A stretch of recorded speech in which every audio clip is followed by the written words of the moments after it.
नमस्कार, आप सभी का स्वागत है हमारे चैनल संवादम पर। आज हम हाजिर हुए हैं आपके लिए एक संक्षिप्त जानकारी लेकर के दिल्ली ऑर्डिनेंस बिल या government of NCT of Delhi ordinance के बारे में, जिसकी चर्चा आज के दिनों में बनी हुई है, जो आज लोकसभा या विधानसभा में विधेयक के तौर पर पेश हो रहा है। इसी के बारे में एक संक्षिप्त जानकारी लेंगे और साथ ही में दिल्ली सामान्य को भी जानेंगे। दिल्ली आमतौर पर 11 ज़िलों में बटी हुई है और उसी का एक ज़िला नई दिल्ली, जो भारतीय गणराज्य की राजधानी है, नई दिल्ली। दिल्ली एक केंद्र शासित प्रदेश है। यहाँ पर कुल 70 विधानसभा सीटें हैं। यहाँ पर प्रमुख 2 पार्टियाँ हैं उन विधानसभा भवन में बैठने के लिए। एक है आम आदमी पार्टी, जिसके सुप्रीमो हैं श्री अरविंद केजरीवाल जी, और दूसरी पार्टी है भाजपा।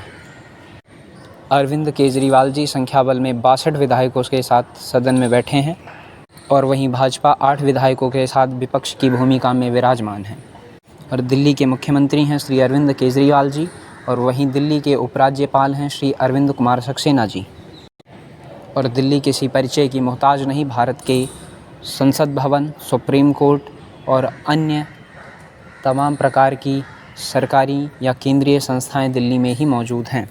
तो आइए जानते हैं अध्यादेश के बारे में या विधेयक के बारे में, जो लाया गया है केंद्रीय सरकार द्वारा। हाल ही के दिनों में सुप्रीम कोर्ट द्वारा एक निर्णय आया था कि दिल्ली में जो विधानसभा है और एक निर्वाचित सरकार है, तो सरकार के पास ही अपने अधिकारियों के तबादले और नियुक्ति का अधिकार होना चाहिए। तो इसके संदर्भ में केंद्रीय सरकार ने कहा कि यह दिल्ली केंद्र शासित प्रदेश है और राष्ट्रीय राजधानी है, इसलिए दिल्ली की जो निर्वाचित सरकार है उसके पास यह समूचा अधिकार नहीं होना चाहिए। तो उसी संदर्भ में सुप्रीम कोर्ट के फैसले के अगेंस्ट जाते हुए या विरोध में जाते हुए यहाँ की केंद्रीय सरकार ने, भारत की केंद्रीय सरकार ने एक अध्यादेश लाया, जिसमें ये कहा गया है, कुछ प्रमुख 2 बातों का वर्णन किया गया है, जिसमें 3A को हटा दिया गया है। 3A ये था जहाँ पर सर्विसेज की बात थी, क्या सर्विसेज की बात थी, और 45D ये है कि अब राज्य जो है उन सभी संदर्भों में जो तबादला है, नियुक्ति है, उसकी शक्ति राज्य के हाथ में नहीं होगी और इसका राज्य का अंतिम कर्ता, या जो कहते हैं कि फाइल पर लास्ट सिग्नेचर किसी के होने होते हैं, तो वो LG साहब के होंगे। उनका आखिरी फैसला उन्हीं का माना जाएगा। ठीक है। तो अब यह विधेयक लोकसभा और राज्यसभा में है। तो लोकसभा में जो भाजपा है उसके पास पूर्ण बहुमत है और वो बिल पारित हो जाएगा, किंतु बात अटकती है राज्यसभा में। तो राज्यसभा में भाजपा के पास संख्या बल नहीं है। 50% का जो मेजॉरिटी होनी चाहिए वो उसके पास बहुमत नहीं है बिल को पारित करवाने के लिए।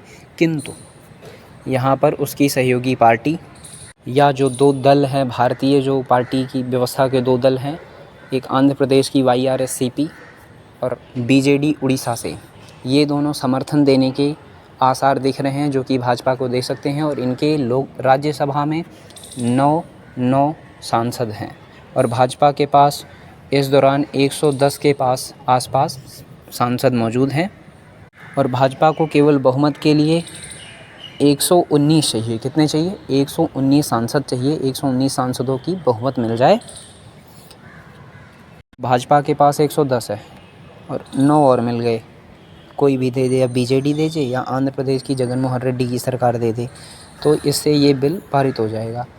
और जो विपक्ष है उसके पास 100 या 109 के आसपास सांसदों का समर्थन है केजरीवाल जी के पक्ष में कि हम इस ऑर्डिनेंस को पास नहीं होने देंगे।